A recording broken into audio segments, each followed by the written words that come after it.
Astaghfirullah. Assalamualaikum warahmatullahi wabarakatuh.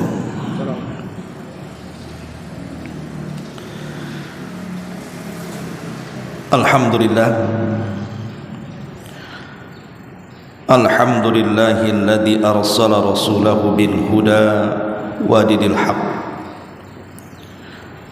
liyudhhirahu 'alad dini kullihi wa kafa billahi syahida wa kafa billahi wakila. Asyhadu an la ilaha illallah wahdahu rabbi la syarika lah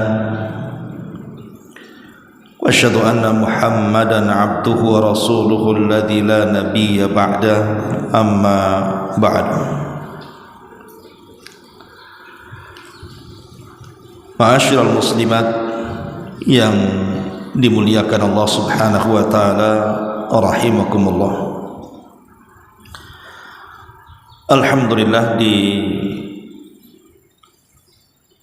pagi menjelang siang ini kembali kita bisa duduk bertolabul ilmi di Masjid Nidaul Ilmi Kapling Beliung, Tanjung Riau, Sekupang. Salawat dan juga salam untuk keberkahan kita semua di kajian ini kita iringkan kepada Rasul kita Nabi besar Muhammad sallallahu alaihi wa ala alihi wasallam.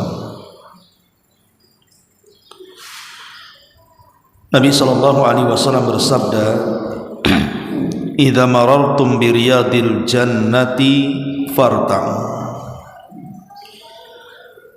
Kalau kalian lewat di salah satu taman daripada taman-taman sorga, singgah di situ. Sahabat bertanya kepada Nabi sallallahu alaihi wasallam, "Wa mariyadul jannah?"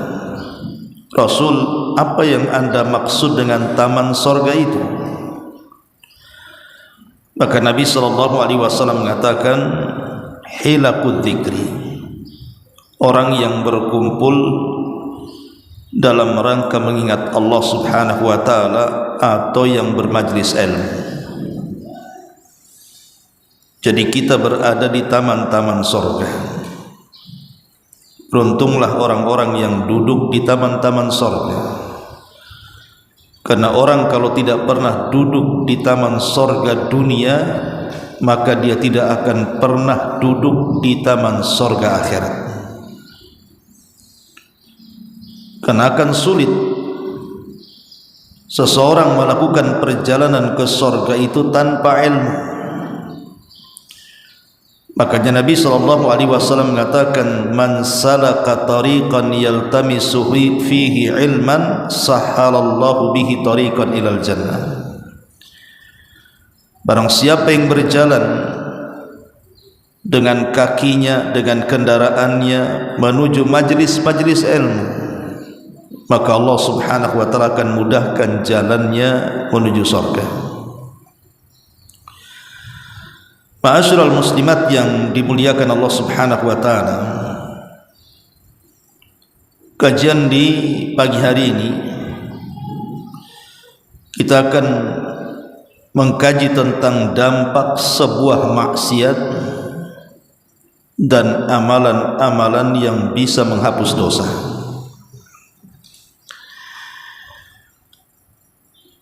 Ma'asyiral muslimat yang dimuliakan Allah Subhanahu wa taala, di dalam sebuah hadis Nabi sallallahu alaihi wasallam bersabda,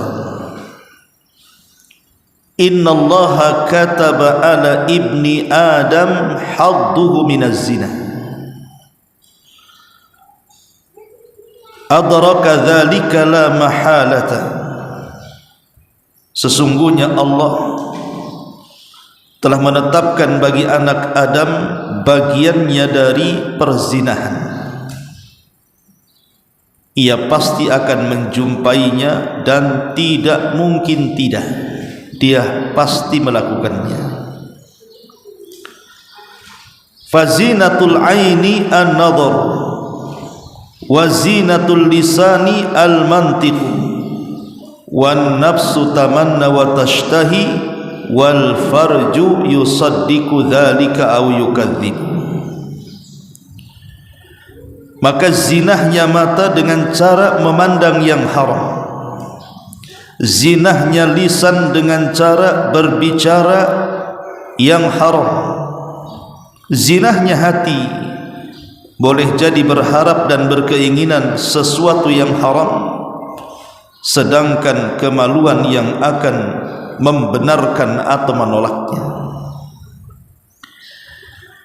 Dari hadis ini kita tahu bahwa manusia siapapun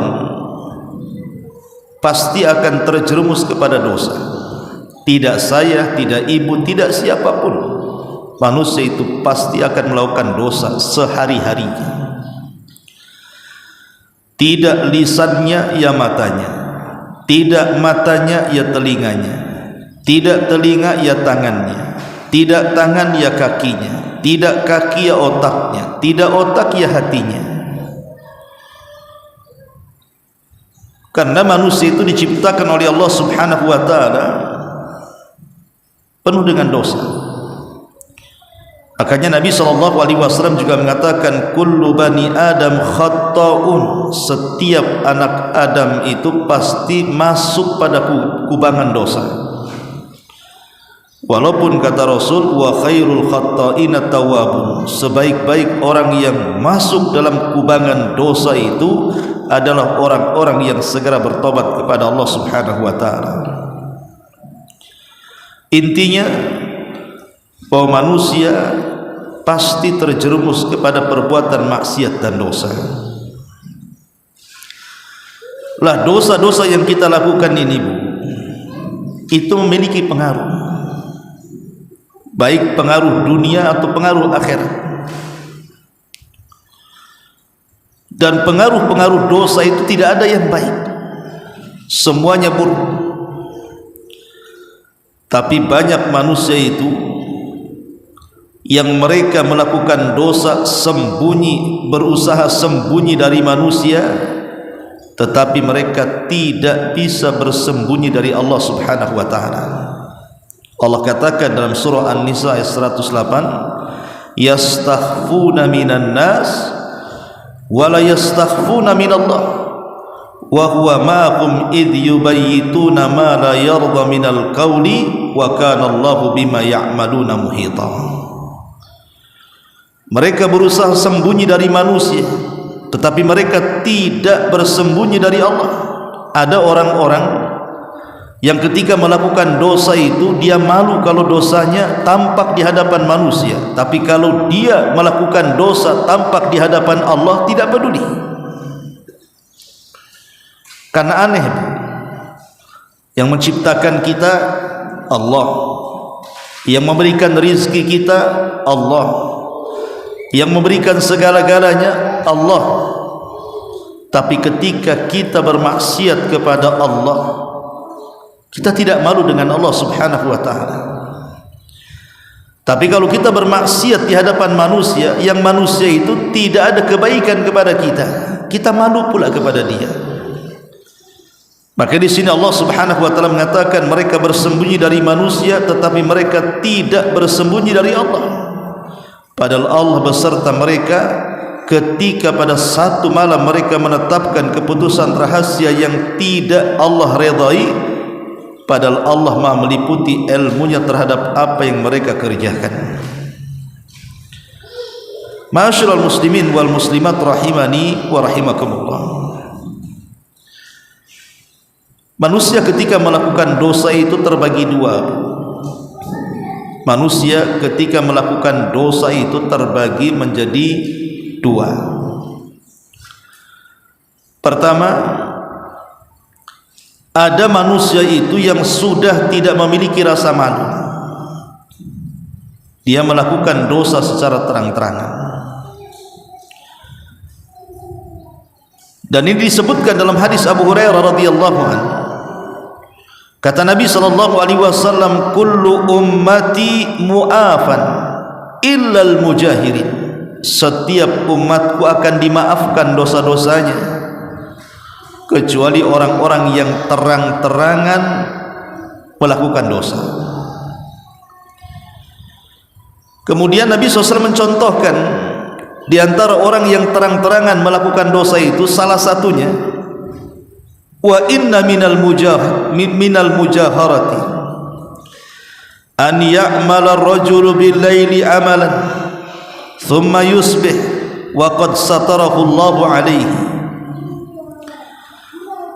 Dan bagian daripada orang yang melakukan dosa terang-terangan adalah ada orang yang mengamalkan sebuah amalan dosa di malam hari padahal Allah sudah tutup aibnya. Wa yaqul, dia pun mengatakan, ya fulan amiltul barihata kadza wa kadza wa qad bata yasturuhu rabbuhu wa yusbihu yakshifu sitrallahi alaihi. Tiba-tiba kemudian di siang harinya dia berjumpa dengan kawannya dan dia katakan, aku sudah berbuat maksiat semalam dengan maksiat ini dan itu, padahal Allah sudah tutupi aibnya, tapi dia singkap dengan sendirinya. Jadi kelompok yang pertama ini, Bu, adalah kelompok yang suka menceritakan dosanya sendiri dan dia tidak punya malu. Bu, kalau kita melakukan dosa kemudian Allah tutup dosa kita, jangan ceritakan kepada orang. Umpamanya ibu berkumpul 1, 2, 3 orang, kemudian ibu menggibah. Setelah ibu menggibah, ibu bubar, jumpalah dengan kawan yang tidak ikut gibah tadi. Cerita pula sama kawannya, aduh kamu coba kemarin kamu datang pada perkumpulan kita, oh seneng rame, sayang kamu tak datang. Semalam kami ngerumpi begini-begini, diceritakan pula maksiatnya. Lah ini orang yang seperti ini dianggap terang-terangan melakukan dosa. Kalau yang seperti ini saja Nabi mengatakan kullu ummati mu'afan, setiap umatku dimaafkan dosa-dosanya kecuali orang yang menceritakan dosanya sendiri kepada orang lain. Macam mana dengan orang yang jelas-jelas terang-terangan sedang berbuat dosa dan rela dipandang manusia, seperti orang mabuk depan manusia, orang gibah depan manusia, orang berdusta depan manusia, terang-terangan dia melakukan maksiat seperti itu. Maka kelompok yang pertama ini akan sulit dimaafkan Allah Subhanahu wa taala. Ini kelompok yang pertama. Kelompok yang kedua, orang yang sembunyi-sembunyi maksiatnya. Dia malu kalau seandainya ada manusia yang mengetahuinya. Dia malu kalau seandainya ada kawan-kawannya mengenalinya. Jadi dia nyumpet maksiatnya itu. Kalau bisa tidak ada yang tahu kecuali dia saja dan Allah Subhanahu wa taala. Maka maksiat yang sembunyi-sembunyi pun bahaya, karena bisa menggugurkan banyak pahala. Dalam sebuah hadis yang dikeluarkan oleh Imam Ibnu Majah dalam sunannya, Nabi SAW menjelaskan bahwa nanti pada hari kiamat akan datang sekelompok manusia dengan membawa pahala yang sangat besar sebesar gunung Tihamah menghadap Allah, tapi tiba-tiba oleh Allah dihancurkan pahala-pahalanya. Kemudian Allah memberikan alasan kenapa demikian, karena mereka adalah aqwamun idza khalau bimaharimillahi intahaquha, sebuah kaum yang mereka apabila bersendirian tidak ada yang lain kecuali dia, di hadapannya ada keharaman Allah, dia pun melakukannya. Dia robek keharaman-keharaman Allah itu. Maka pahala yang sembunyi-sembunyi juga bisa menggugurkan pahala. Dosa yang dilakukan sembunyi-sembunyi bisa menggugurkan pahala. Ma'asyiral muslimat rahimakumullah. Lalu apa pengaruh dosa itu? Kenapa Al-Quran dan Sunnah Nabi SAW sangat melarang orang melakukan dosa dan kemaksiatan itu, karena ada pengaruhnya. Jangankan lagi yang melakukan dosa itu orang biasa kayak kita, Bu ya. Sekelas Nabi Adam alaihi salatu wassalam melakukan dosa, dia di sorga. Dosa Nabi Adam tidak sebanyak dosa kita. Dosa Nabi Adam itu hanya memakan buah yang dilarang dimakan Allah, itu saja. Kata Allah Subhanahu wa taala, "Wa la taqrabu hadhihi syajarata fatakuna minadh dhalimin." Wahai Adam dan Hawa, jangan kau dekat-dekat pohon larangan ini, nanti kalau engkau dekat dan kau makan, kau termasuk orang yang rugi.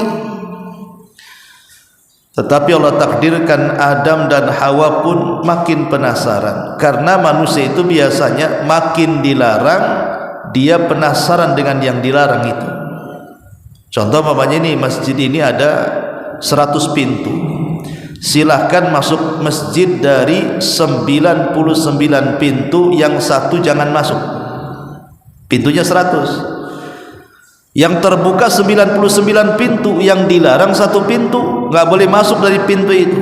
Pasti penasaran nih, ini pintu yang dilarang kenapa dilarang nih? Pasti nanti berjubel tuh di pintu, ada apa? Kenapa tak boleh masuk lewat pintu itu? Jadi orang itu malah justru kalau dilarang makin penasaran tuh. Makanya lihat, yang halal itu banyak, Bu, yang haram itu sedikit. Kenapa orang jatuh ke yang haram? Minuman yang halal itu loh banyak, kenapa mesti minum khamr? Makanan itu banyak, kenapa mesti makan daging babi dan anjing diharamkan? Makanan yang halal di sorga itu banyak, tapi kenapa Adam malah memilih makanan yang dilarang? Ma'asyiral muslimat yang dimuliakan Allah Subhanahu wa ta'ala, lihat dampaknya apa yang terjadi. Datang kemurkaan Allah kepada Adam, sehingga Allah katakan kepada Adam alaihi salatu wassalam, ihbitu minha jami'ah, keluar kalian semua dari sorga ini. Allah usir Adam dan juga Hawa beserta iblis yang pernah mengecap juga kenikmatan sorga. Allah usir semuanya, tiga-tiganya itu, keluar kalian semuanya. Akhirnya Allah turunkan 3 makhluk ini ke bumi. Kalau Adam alaihi salatu wassalam melakukan satu maksiat dikeluarkan dari sorga, kita pula yang banyak melakukan maksiat menghendaki masuk sorga, kan aneh namanya. Adam satu kali buat dosa dikeluarkan dari sorga, kita entah berantah dosa yang kita lakukan pengen pula lah dimasukkan ke dalam sorga. Lihat pengaruh dosa itu menjadikan Adam dikeluarkan dari sorga. Karena memang setiap maksiat itu ada pengaruhnya. Baik, kita akan rinci. Sebelum kita bicara pengaruh, kita akan menjelaskan kenapa manusia bisa melakukan dosa. Kenapa saya, ibu atau siapapun bisa masuk ke dalam dosa. 1, dhaful iman, karena lemahnya iman. Yang menjadikan orang maksiat itu karena lemahnya iman.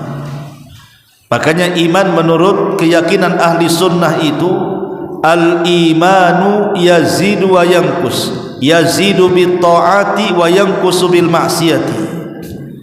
Iman itu menurut ahli sunnah bisa bertambah dan bisa berkurang, bertambah dengan ketaatan dan berkurang dengan kemaksiatan. Orang yang lemah imannya pasti terjerumus kepada maksiat.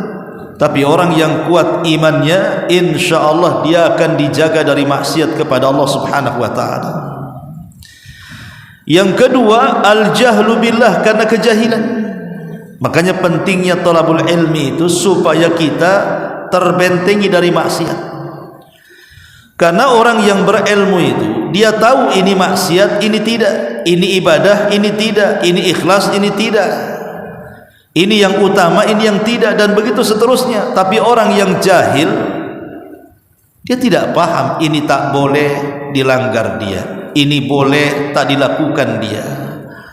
Ini dosa malah dilakukannya, ini pahala malah ditinggalkannya. Itulah orang jahil.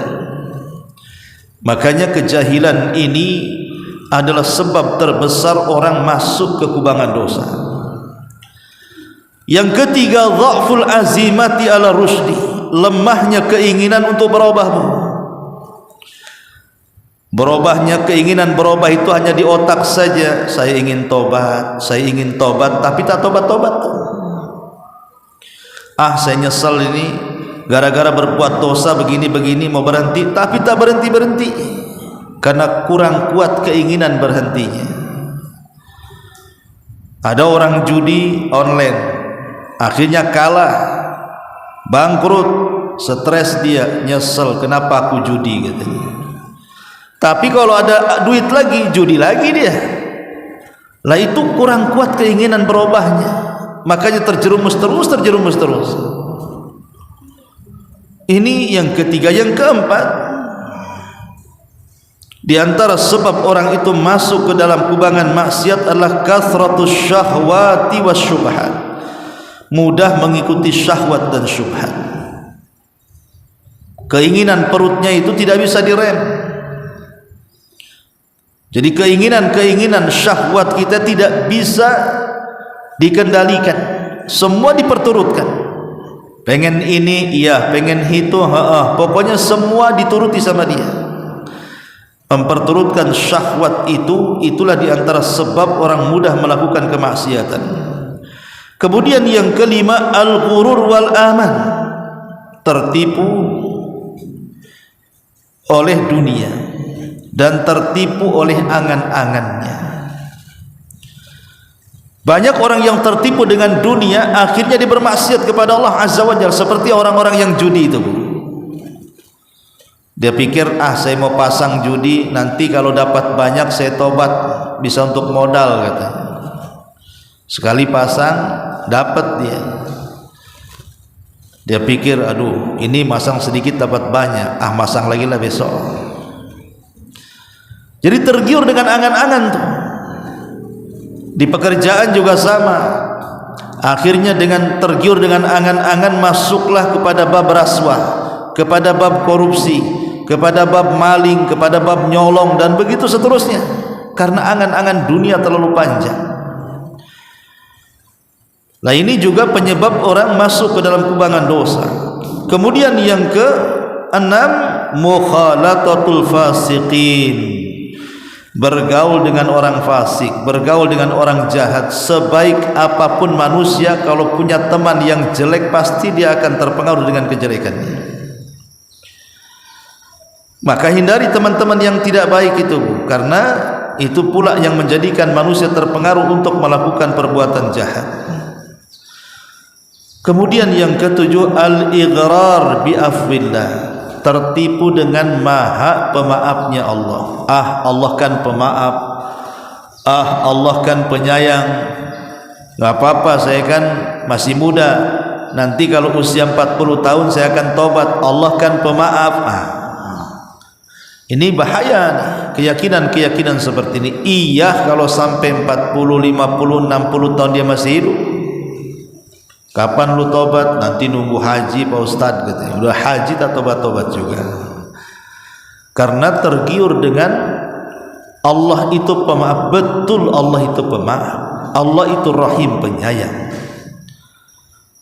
Tetapi jangan pula kalimat-kalimat seperti ini mengulur-ngulur kita untuk bertobat kepada Allah. Akhirnya dia tenang dengan dosanya. Kemudian yang nomor 8, al-qunut min rahmatillah, orang yang menyebabkan terus melakukan dosa itu karena putus asa dari rahmat Allah Subhanahu wa ta'ala. Karena sudah banyak dosa yang dilakukannya, mau tobat setan datang, ngapain kau tobat, tobatmu tidak akan diterima. Akhirnya terus saja dia dalam kubangan kemaksiatan karena merasa kunut, putus asa. Ataupun al-ihtijaj bil qadar, berdalil dengan takdir pula. Saya pernah dialog dengan orang LGBT, orang Banci Kaleng. Jadi saya nasihati, kembalilah kepada kodratmu. kembalilah kepada laki-laki. Kok laki-laki ngapain jadi perempuan pula? Apa jawabannya? Ustaz, sudah takdir. Jawabannya udah takdir Ustaz, katanya. Nanti kalau Allah robah takdirnya saya pun balik lagi ke laki-laki. Kan enak kali dia ngomong gitu.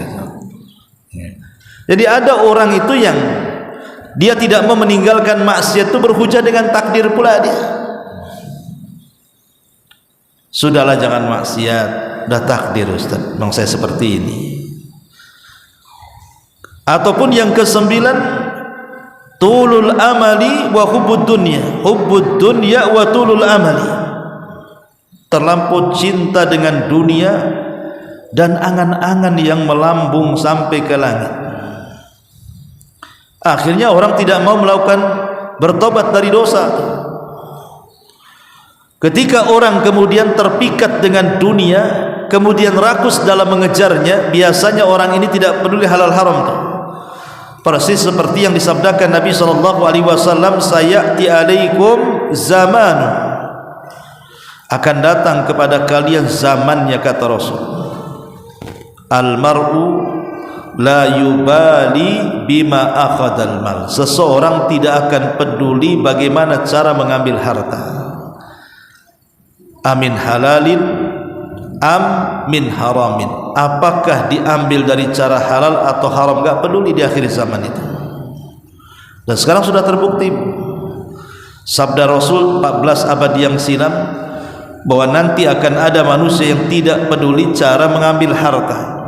Kenapa? Karena terlampau cinta dunia dan angan-angan terlampau tinggi.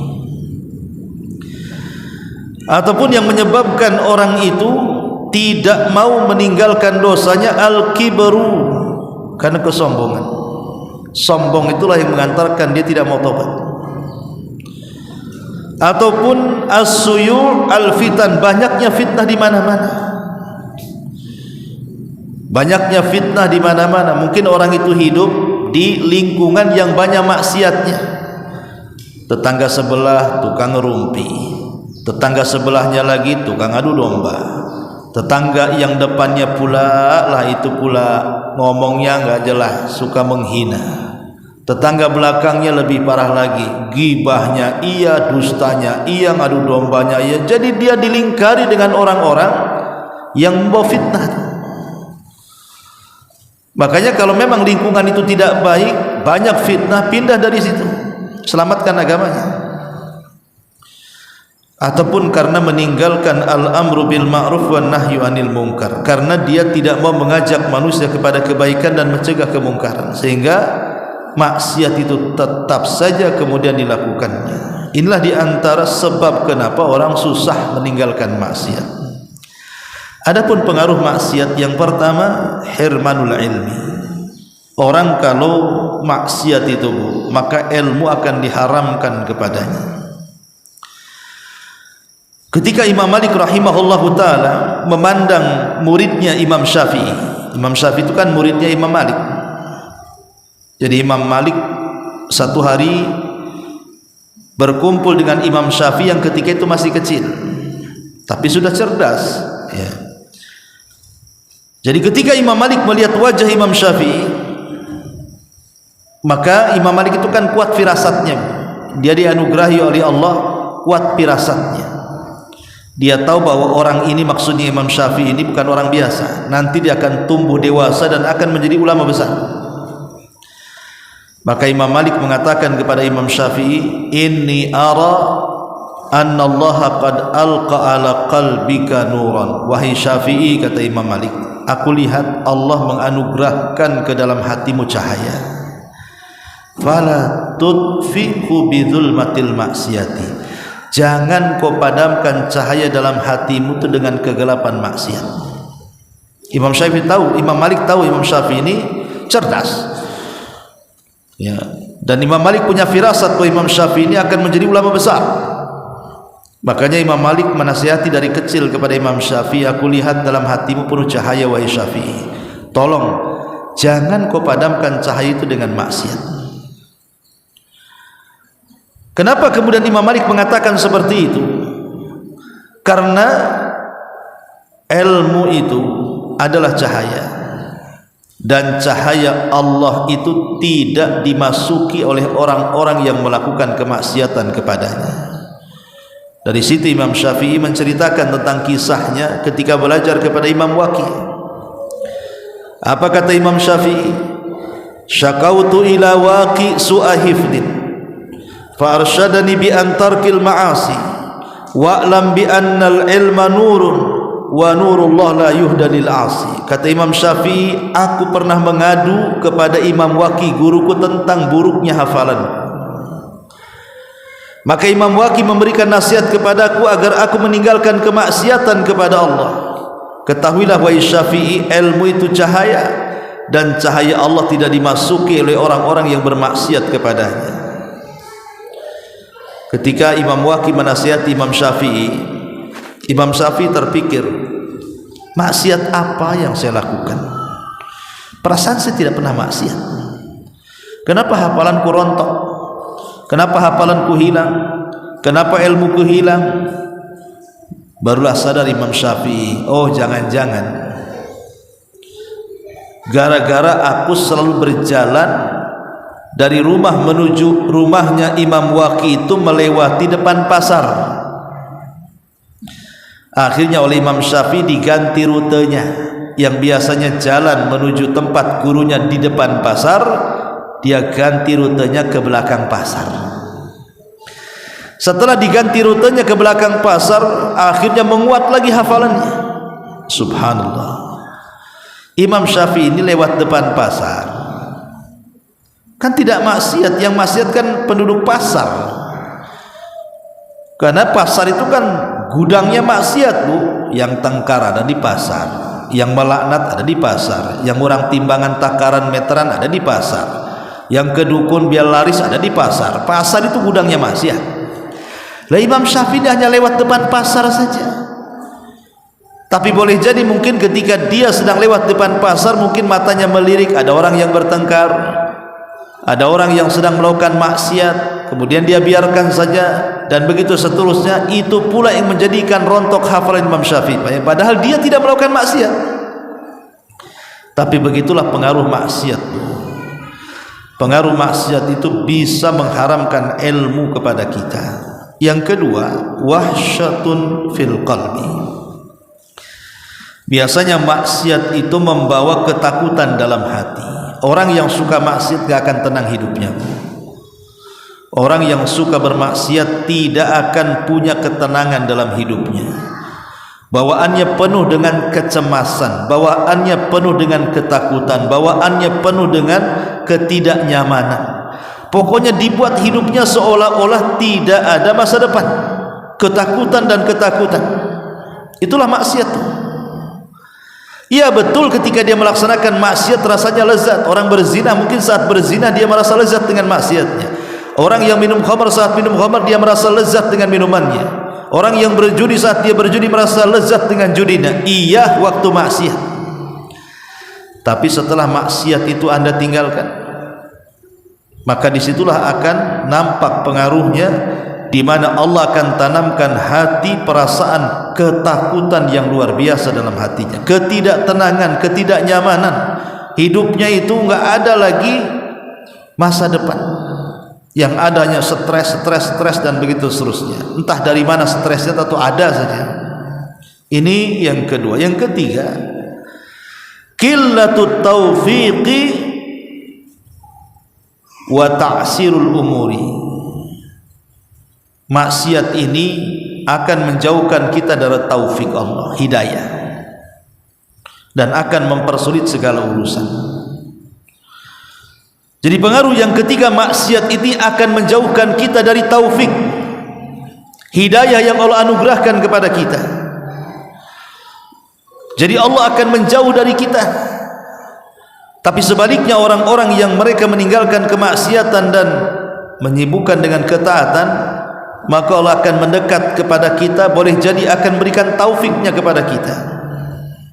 Jadi orang yang suka melakukan kemaksiatan, hidayah taufik bukan hanya tidak akan sampai, boleh jadi yang sudah diterimanya akan dicabut lagi oleh Allah Subhanahu wa taala dan dipersulit perkaranya.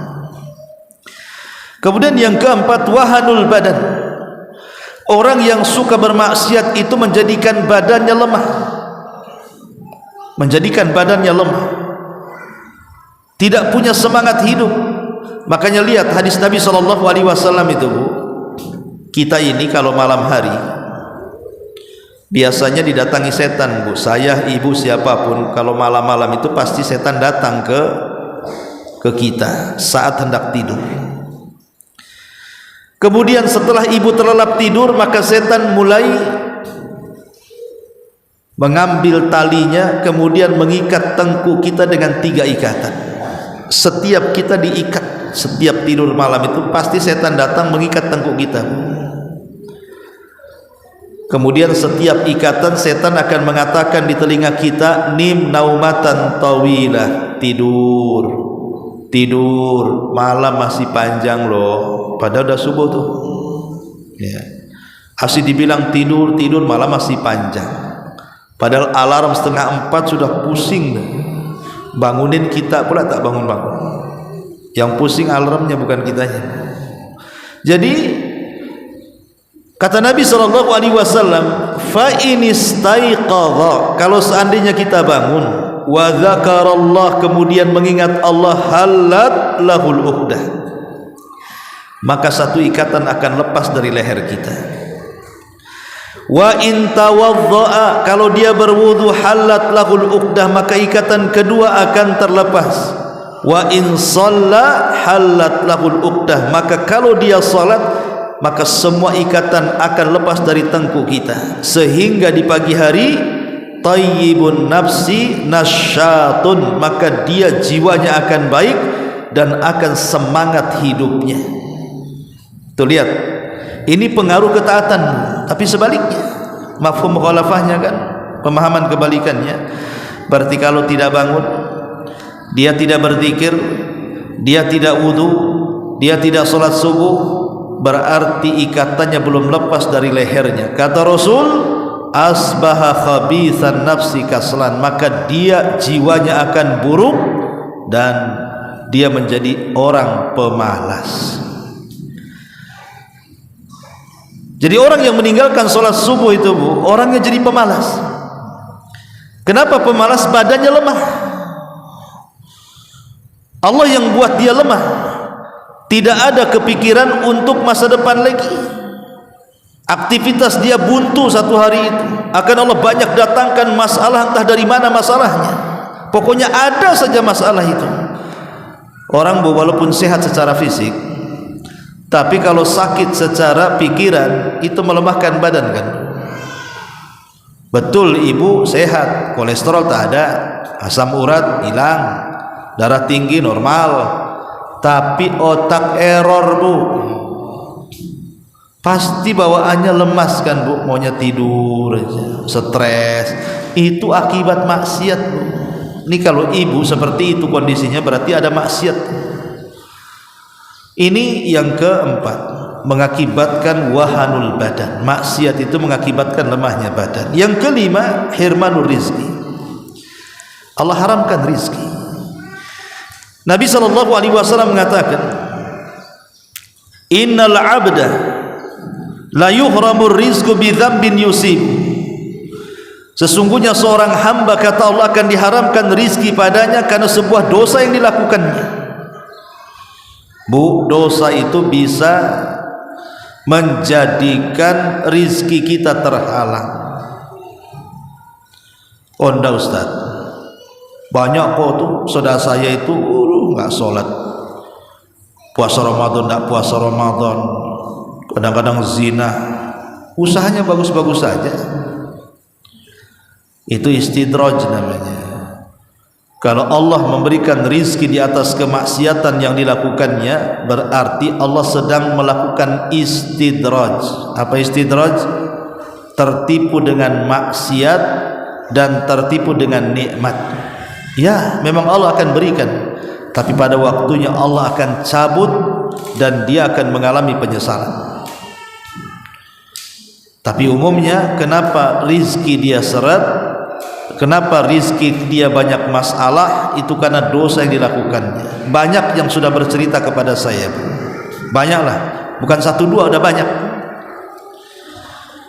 Ada yang rumahnya akhirnya dijual, ada yang kendaraannya akhirnya dijual, tanahnya dijual, akhirnya hidup belangsak.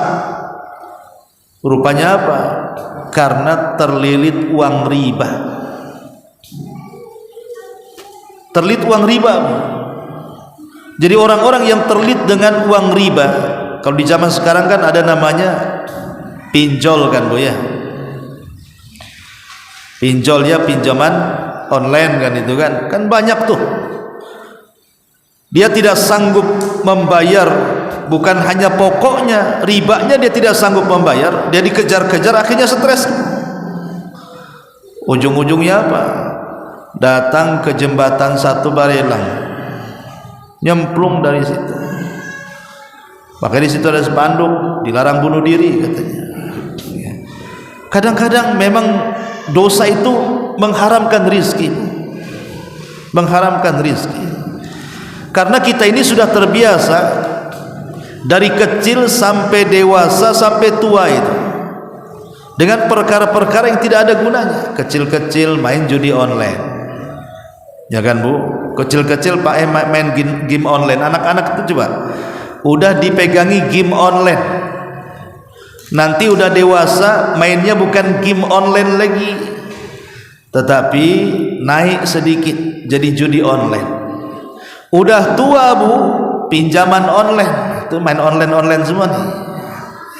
Kecil udah gamenya online, dewasa ketemu juga dengan pinjaman judi online, sudah tua pula pandai pinjam dia. Karena sekarang ini Bu, di handphone hati-hati, kadang-kadang ada aplikasi-aplikasi menggiur kita, pinjaman mudah, iya betul, pinjam mudah, bayarnya yang tak mudah.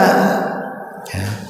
Maka jauhilah hal-hal yang masuk kepada maksiat itu, karena akan diharamkan rizki padanya. Kemudian yang keenam, mahku barakatil umri, dihilangkan berkahnya umur.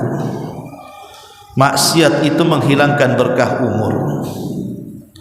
Harusnya umur yang pendek, entah mungkin sampai 50 tahun, 60 tahun, 70 tahun meninggal dunia, harusnya banyaklah amalan kita yang dihadapkan kepada Allah itu.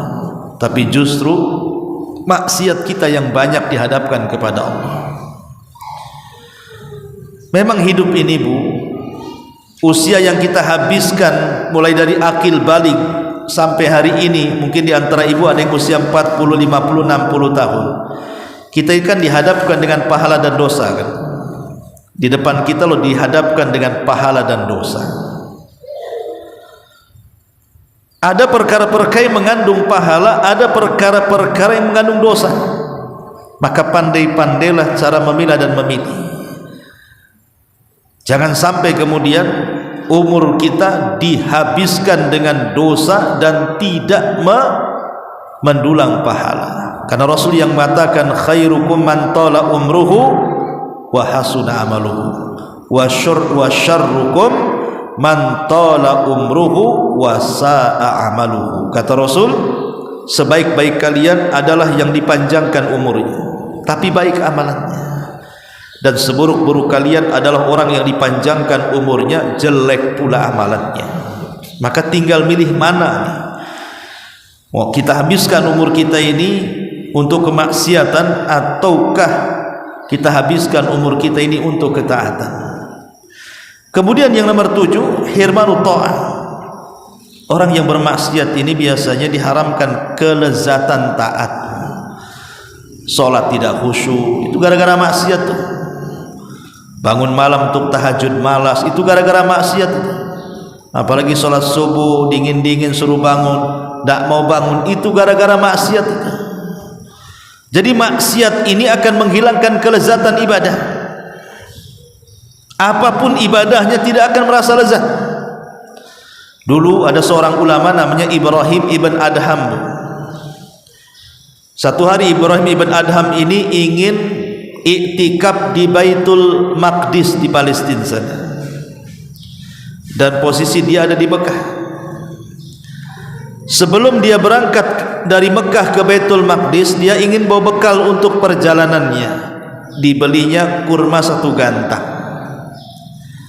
ketika dia membeli kurma di penjual kurma adalah satu kurma yang berada di bawah gantang dia, disangkanya kurma yang jatuh dari gantang yang sudah dibelinya.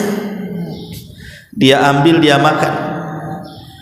Kemudian setelah itu dia safar ke Palestina, ke Baitul Maqdis, kemudian iktikaf di situ selama beberapa hari.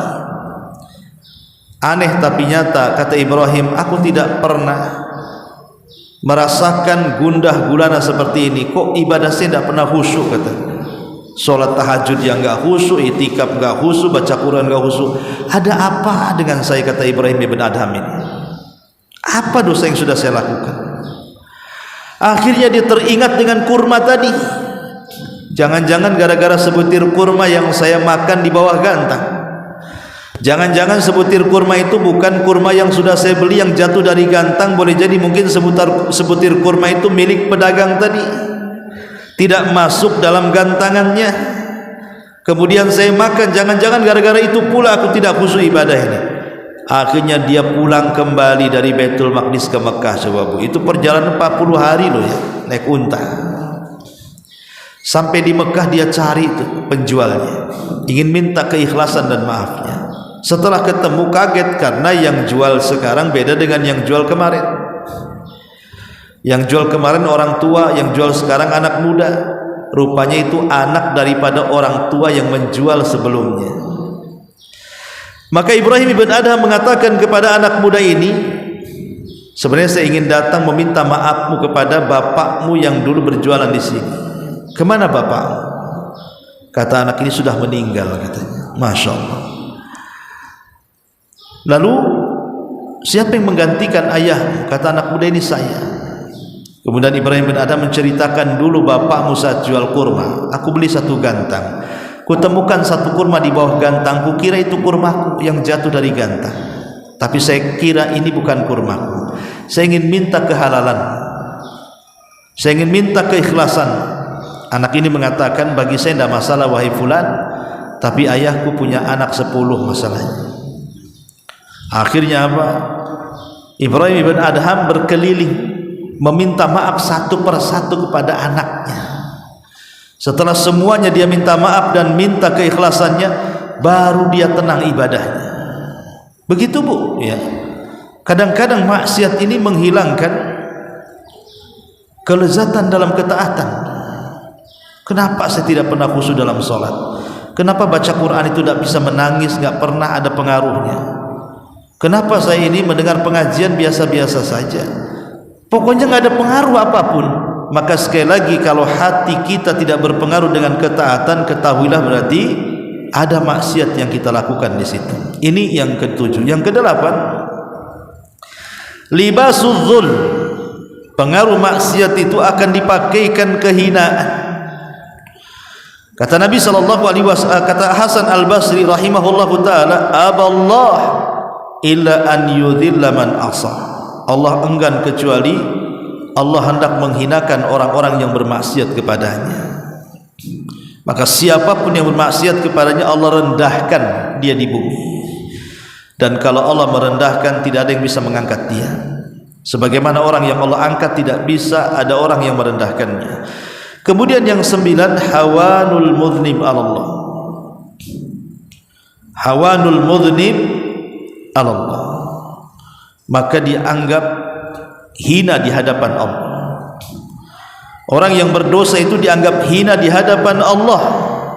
Wa man yuhinillahu fama lahu min mukrim. Orang yang sudah dihinakan Allah, tidak ada yang bisa mengangkat derajatnya. Yang ke-10, hawanul mudhnib 'alan nas, bahkan hina di mata manusia.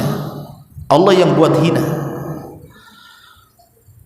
Orang-orang yang melakukan dosa itu hina di hadapan manusia. Orang yang suka berdusta nggak akan dipercaya manusia. Bahkan sebenarnya kalaupun ada orang yang melakukan kezaliman kepada orang, bukan kepada kita, dan kita tahu, kadang-kadang kita tidak mau bermuamalah dengan dia kan. Ah malas katanya, pinjam uang sama dia. Ada kawan saya pinjam uang sama dia, malah diriba-ribakan. Ketika dia pinjam uang sama dia, tak mau dibayar-bayar. Jadi kalau orang sudah bermaksiat, dipandang manusia pun tak bagus. Kemudian yang nomor 11, la'natu al-bahaim lil mudhnim. Semua binatang-binatang yang ada di bumi ikut melaknat orang-orang yang berbuat dosa. Karena salah satu pengaruh dosa itu apa, Bu? Menghalangi Allah menurunkan berkahnya berupa hujan dari langit. Sementara hujan itu kan bisa dimanfaatkan, bukan hanya kita manusia, binatang-binatang pun ikut memanfaatkan air hujan itu. Tapi ketika hujan tidak turun karena maksiat manusia, marah binatang-binatang itu, maka binatang-binatang itu akan melaknat kita yang berdosa, na'udzubillah. Kemudian yang nomor 12, in'idamul ghirah, hilang kecemburuan, enggak peduli lagi hidupnya. Yang ke-13, zawalun ni'am, hilang nikmat yang lainnya. Yang ke-14, ar-ra'bu wal khawfu fil qalbi, penuh dengan kecemasan dalam hatinya. Yang ke-15, dhihabul haya, hilang perasaan malunya. Yang ke-16, i'tiyadudz dzunub wa tuwalidus sayyi'at, membiasakan melakukan dosa itu akan melahirkan keburukan-keburukan yang lainnya. Orang kalau melakukan satu dosa pasti akan melakukan dua dosa. Orang yang melakukan dua dosa pasti melakukan tiga dosa, dan begitu seterusnya. Dosa ini beranak, bukan bakso saja beranak gitu ya. Dosa pun bisa beranak, Bu. Dosa pun bisa beranak masalahnya. Awalnya ghibah jadi dusta, awalnya dusta jadi namimah. Begitu dosa itu beranak-beranak ya. Kemudian yang nomor 17, at-tabu 'alal qalbi, hati akan tertutup. Karena satu dosa itu kan satu titik hitam dalam hati, dua dosa dua titik hitam dalam hati. Kalau hati tertutup titik hitam sehingga tidak ada celah lagi, maka susah untuk mendapatkan nasihat dan hidayah. Kemudian yang nomor 18, asirus syaitan, orang yang berbuat dosa itu menjadi tawanan setan. Kita tertawan oleh setan. Setan berhasil mengajak kita untuk masuk menjadi penghuni neraka. Dan yang terakhir, ini yang paling bahaya, nuzulun niqam. Dosa itu menjadikan turunnya iqab dan hukuman Allah kepada kita. Tidaklah gunung meletus, kebanjiran, angin puting beliung, longsor, atau apa namanya dari musibah-musibah itu. Di balik musibah-musibah yang terjadi itu, penyebab terbesar atau penyumbang terbesarnya adalah kemaksiatan kepada Allah Subhanahu wa ta'ala. Kemudian pembahasan terakhir, lalu amalan apa saja yang bisa menggugurkan dosa itu? Apa sih amalan-amalan yang bisa menggugurkan dosa? 1, berwudu. Nabi SAW mengatakan, ma mimri'in muslim, tidaklah seorang muslim menghendaki hadir dalam salat yang 5 waktu, tahduruhu salatul maktubah, fayuhsin wudu'aha, dia pun memperbaiki wudunya, wa khusyu'aha, dan memperbaiki khusyuknya, wa ruku'aha, dan memperbaiki rukunya, illa kanat kafaratul lima qablaha minadz-dzunub, kecuali itu semua menjadi kafarah dari dosa-dosa yang dilakukan sebelumnya. Maka berwudu itu bisa menggugurkan dosa. Jadi ibu kalau berwudu, perhatikan gerakannya, jangan asal-asalan, Bu. Karena banyak orang-orang awam itu berwudu asal-asalan. Kadang kaki diseblok saja nggak dicuci, ya kan? Kadang-kadang ngusap kepala itu cuman ya apa, diusap-usap aja, itu pun dengan diambil jambul-jambulnya saja kan, itu nggak serius gitu ya. Jadi berwudulah dengan wudu yang baik, karena dengan cara itu dosa-dosa kita akan terhapus. Yang kedua, salat 5 waktu. Salat 5 waktu juga sebagai kafarah dzunub, penghapus dosa. Karena Rasul kan mengibaratkan begini, bagaimana pendapat kalian, kata Nabi, kalau di depan pintu rumah kalian ada sungai yang sangat jernih dan tidak terkontaminasi apapun airnya. betul-betul jernih. Lain dengan sungai-sungai sekarang kan Bu. Di Beliung kan ada sungai juga di situ. Wah, itu keruh semua. Mandi di situ gatal semua kita. Jadi kalau seandainya di depan rumah kita ini ada sungai jernih, kata Rasul, engkau mandi sehari 5 kali. Kira-kira bersih nggak tuh Bu? Bersihlah. Kita ini mandi biasanya yang paling rajin kan 3 kali, pagi, siang, sore, itu udah bagus tuh. Tapi kebanyakan rata-rata 2 kali lah ya. Pagi mau kerja, sore pulang kerja. Ya, atau juga ada yang sekali aja, pagi tak mandi, pulang kerja baru mandi. Tapi ada juga yang tak pernah mandi seminggu sekali Bu, nunggu Jumat, ada juga itu. Yang lebih parah setahun sekali nunggu Idul Fitri, wah itu dah payah tuh. Itu orang gila tuh. Tapi yang jelas bahwa Rasul mengatakan kalau kita mandi sehari 5 kali, bersih-bersih, nah mungkin gak bersih. Bisa saja masuk angin mungkin, akan mandi ya. Tapi Rasul ingin mengatakan kalau kalian mandi sehari 5 kali itu bersih badan, maka begitu juga dosa-dosa kita kalau digempur dengan sholat 5 waktu, maka akan bersih. Sebagaimana bersihnya badan dari daki ketika kita mandi, maka sholat bisa membersihkan dosa-dosa yang berkerat dalam badan kita dengan cara sholat 5 waktu. Ini yang kedua. Yang ketiga, al-masyu ilal masajid, berjalan menuju masjid bagi laki-laki tentunya ya. Kata Nabi, ala adullukum ala ma yamhullahu bihil khataya wa yarfa'u bihi darajat. Maukah aku tunjukkan kepada kalian hal-hal yang Allah bisa menghapuskan kesalahan kalian dan Allah akan angkat derajat kalian. Sahabat mengatakan tentu Rasul. Maka Rasul mengatakan isbagul wudu alal makari wa kathratul khuta ilal masajid wa intidharus shalah ba'da shalah fadzalikumur ribat. Caranya perbaiki wudu walaupun engkau sedang malas untuk berwudu.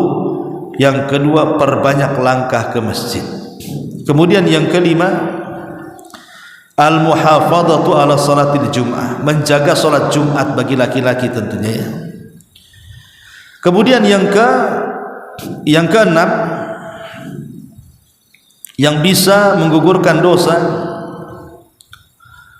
adalah as-sabr indal marid, sabar ketika ditimpa sakit.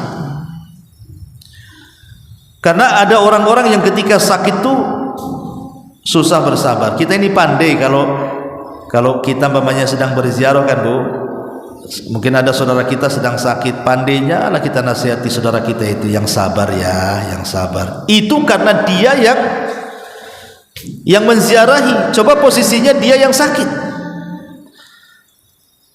Kadang-kadang dia tidak lebih sabar daripada orang yang ketika kita ziarahi dia sabar pula. Kita katakan sabar, saya sabar.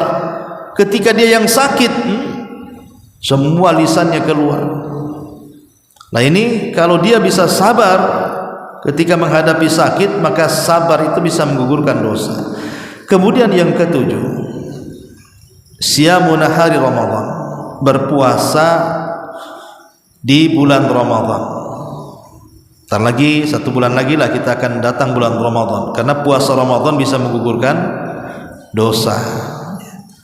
Kemudian juga yang nomor 7, berpuasa hari Asyura, berpuasa hari Arafah, itu juga bisa menggugurkan dosa. Kemudian yang nomor 8, haji dan umrah. Kalau memang Allah berikan rizki kepada kita bisa haji berangkat, kalau Allah berikan rizki bisa umrah berangkat, karena haji dan umrah itu bisa menggugurkan dosa. Adapun haji, Rasul mengatakan pulang seperti anak yang baru dilahirkan. Adapun umrah, Rasul mengatakan al umratu ila umrati kafaratun lima bainahuma. Kalau ibu umrah 2 kali, umrah tahun kemarin dan tahun sekarang, maka antara umrah dengan umrah itu sebagai penggugur dosa. Kemudian yang ke-9, as-sadaqah, banyak bersedekah, karena sedekah itu juga bisa menggugurkan dosa. Yang ke-10, alhamdu ba'da ta'am. Ibu kalau habis makan ucapkan alhamdulillah. Karena ucapan alhamdulillah setelah makan itu bisa menggugurkan dosa. Kemudian yang nomor ke-11-nya, ujian yang Allah timpakan kepada kita, apapun bentuk ujiannya, entah berupa sakit, entah berupa stres, entah berupa banyak masalah, pasti manusia itu diuji kan, Bu? Diuji kesehatan, diuji ekonomi, diuji keluarga, diuji tetangga, pastilah ada ujian, ya. Kalau kita ketika menghadapi ujian itu tidak tasakhut lisan kita, tidak menolak takdir Allah Azza wa Jalla dan berjalan dengan takdir Allah Azza wa Jalla, maka ujian-ujian tersebut bisa menggugurkan dosa selama kita mau sabar dan tidak tasakhut. Kemudian yang ke-12, perbanyak istighfar. Perbanyak istighfar. Karena Allah yang mengatakan wa man ya'mal su'an aw yadrim nafsah thumma yastaghfirillaha yajidillah ghafurur rahimah. Siapa yang melakukan amal keburukan atau mendolimi dirinya kemudian dia istighfar kepada Allah, maka dia akan mendapati Allah Maha Pengampun lagi Maha Penyayang. Perbanyak istighfar. Yang ke-13, at-tasamuh wal afu, mudah memaafkan dan lapang dada. Meminta maaf itu berat, tapi memaafkan kan lebih berat lagi, Bu. Ketika kita mampu memaafkan orang yang berbuat salah kepada kita, maka memaafkan itu bisa menggugurkan dosa. Makanya dahulu ada seorang sahabat, lupa saya namanya, dia melihat kawan-kawannya datang menghadap Rasul dengan membawa harta-harta yang ada di tangan-tangan mereka. Ada yang membawa emas, membawa perak, membawa apalah dari harta disedekahkan. Sementara satu sahabat ini gak ada benda yang ingin disedekahkan kepada Nabi. Akhirnya di malam hari sebelum dia tidur, dia mengatakan, karena aku tidak bisa bersedekah kepada Rasul sallallahu alaihi wasallam sebagaimana sahabat-sahabat yang lainnya, maka aku akan sedekah kepada siapapun yang pernah menyakitiku, aku maafkan sebelum tidurku. Jadi sedekahnya memaafkan orang sebelum tidur. Kemudian Nabi SAW tiba-tiba datang wahyu memberitahu, siapa yang bersedekah tadi malam, katanya. Maka sahabat ini mengatakan, saya wahai Rasul. Teruskan, kata Rasul. Rasul menganggap itu bagian daripada sedekah. Jadi sedekah itu tidak mesti berupa harta. Bisa saja sedekah itu berupa memaafkan kesalahan orang, dan itu bisa menggugurkan dosa. Yang ke-14, tafriju kurbati mi'an mu'minin, bantu kesulitan orang-orang yang beriman. Yang 15, as-sabru ala syada'id. As-sabru ala asyada'id, sabar ketika diberikan kesempitan berupa kematian orang-orang yang dicintai, seperti kematian anaknya, si mata wayang meninggal dunia, kemudian dia sabar, maka itu diantara sebab diampuni dosa. Kemudian diantara juga yang ke-16 adalah kafalatul yatim, menanggung anak yatim. Dan yang terakhir 17, bertobat kepada Allah Subhanahu wa ta'ala, bertobat kepada Allah Azza wa Jalla. Dan itu inti daripada penghapusan dosa.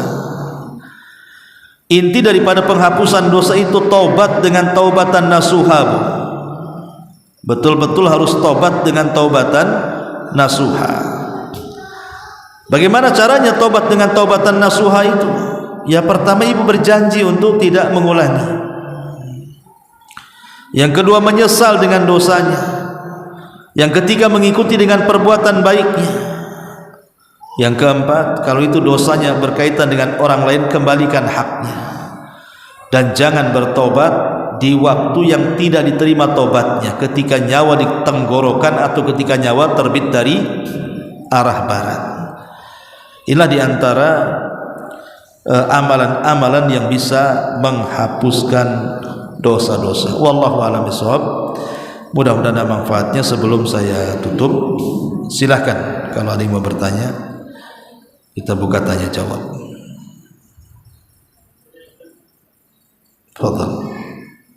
Masalah utang, kita mau bayar utang, tahu-tahu orangnya udah nggak ada lagi, wali-walinya nggak ada, gimana cara? Iya, bagaimana membayar hutang kepada orang yang sudah hilang?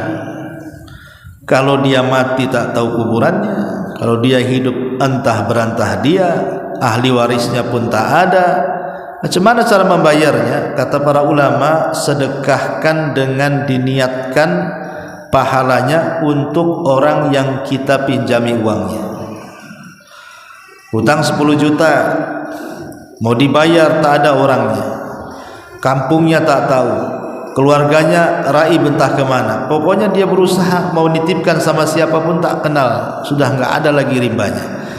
Maka yang seperti ini sedekahkan uang 10 juta itu yang dia pinjam, kemudian niatkan bukan sedekah kita tapi sedekah dia ya, jadi disedekahkan dengan diniatkan sedekah orang yang kita pinjami uangnya. Itu dengan syarat apa? Dengan syarat orangnya sudah tidak bisa ditemui. Ustaz, udah saya sedekahkan 10 juta, besoknya datang Ustaz. Cemana ini? Nggak mungkin lah saya ambil lagi duit itu. Maka bayar. Dan sedekah yang 10 juta kembali kepada kita pahalanya. Wallahu a'lam. Ya.